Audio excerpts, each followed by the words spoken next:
নমস্কার বন্ধুরা, আমি সুস্মিতা। অল্প কিছু গল্পকথা চ্যানেলে তোমাদের সকলকে স্বাগত। এর আগের দিন বিভূতিভূষণ বন্দ্যোপাধ্যায়ের তালনবমী গল্পটির প্রথম পর্ব তোমাদের সঙ্গে শেয়ার করেছিলাম। আজকে দ্বিতীয় পর্বটুকু। গোপাল ভয়ে ভয়ে দিঘির তালপুকুরের তালের বনে ঢুকে তাল খুঁজতে লাগলো। বড় আর কালো কুচকুচে একটা মাত্র তাল প্রায় জলের ধারে পড়ে। সেটা কুড়িয়ে নিয়ে ফিরে আসবার পথে আরও গোটা তিনেক ছোট তাল পাওয়া গেল। ছেলে মানুষ, এত তাল বয়ে আনার সাধ্য নেই। দুটি মাত্র তাল নিয়ে সোজা একেবারে জটি পিসিমার বাড়ি হাজির। জটি পিসিমা সবেমাত্র সদর দোর খুলে গোড়দোড়ায় জলের ধারা দিচ্ছেন। ওকে এত সকালে দেখে অবাক হয়ে বললেন, কী রে খোকা? গোপাল একগাল হেসে বললে, তোমার জন্যে তাল এনেছি পিসিমা। জটি পিসিমা আর কিছু না বলে তাল দুটো হাতে করে নিয়ে বাড়ির ভেতরে চলে গেলেন। গোপাল একবার ভাবলে তাল নবমী কবে জিজ্ঞেস করে, কিন্তু সাহসে কুলোয় না তার। সারাদিন গোপালের মন খেলাধুলার ফাঁকে কেবলই অন্যমনস্ক হয়ে পড়ে। ঘন বর্ষার দুপুরে মুখ উঁচু করে দেখে নারকোল গাছের পাতা থেকে পাতা বেয়ে জল ঝরে পড়ছে। বাঁশঝাড় নুয়ে পড়ছে বাদলার হাওয়ায়। বকুলতলার ডোবায় কটকটে ব্যাঙের দল থেকে থেকে ডাকছে। গোপাল জিজ্ঞাসা করলে, ব্যাঙগুলো আজকাল তেমন ডাকে না কেন মা? গোপালের মা বলেন, নতুন জলে ডাকে, এখন পুরনো জলে অত আমোদ নেই ওদের। আজ কী বার মা? সোমবার। কেন রে? বারের খোঁজে তোর কি দরকার? মঙ্গলবারে তাল নবমী না মা? তা হয়তো হবে, কি জানি বাপু, নিজের হাঁড়িতে চাল জোটে না, তাল নবমীর খোঁজে কি দরকার আবার? সারাদিন কেটে গেল। নেপাল বিকেলের দিকে জিজ্ঞেস করলে, জটি পিসিমার বাড়িতে তাল দিয়েছিলি আজ সকালে? কোথায় পেলে তুই? আমি তাল দিতে গেলে পিসিমা বললেন, গোপাল তাল দিয়ে গেছে, পয়সা নেয়নি। কেন দিতে গেলি তুই? একটা পয়সা হলে দুজনে মুড়ি কিনে খেতাম, ওরা নেমন্তন্ন করবে। দেখিস দাদা, কাল তো তাল নবমী, সে এমনি নেমন্তন্ন করবে, পয়সা নিলেও করবে। তুই একটা বোকা। আচ্ছা দাদা, কাল তো মঙ্গলবার না? রাতে উত্তেজনায় গোপালের ঘুম হয় না। বাড়ির পাশের বড় বকুল গাছটায় জোনাকির ঝাঁক জ্বলছে। জানলা দিয়ে সেদিকে চেয়ে চেয়ে সে ভাবে, কাল সকালটা হলে হয়, কতক্ষণে যে রাত পোহাবে।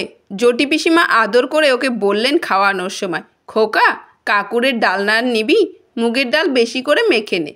জটি পিসিমার বড় মেয়ে লাবণ্যদি একখানা থালায় গরম গরম তিলপুটুলি ভাজা এনে ওর সামনে ধরে হেসে বললে, খোকা, কখানা নিবি তিলপুটুলি?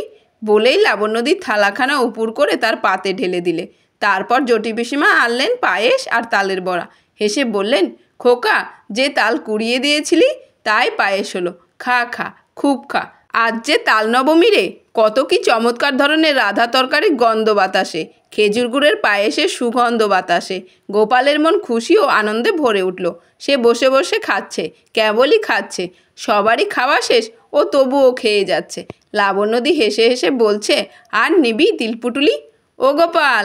হঠাৎ গোপাল চোখ চেয়ে দেখলে জানলার পাশে বর্ষার জলে ভেজা ঝোপঝাড়। তাদের সেই আতা গাছটা, সে শুয়ে আছে তাদের বাড়িতে। মার হাতের মৃদু ঠেলায় ঘুম ভেঙেছে। মা পাশে দাঁড়িয়ে বলছেন, ওট ওট, বেলা হয়েছে কত, মেঘ করে আছে, তাই বোঝা যাচ্ছে না।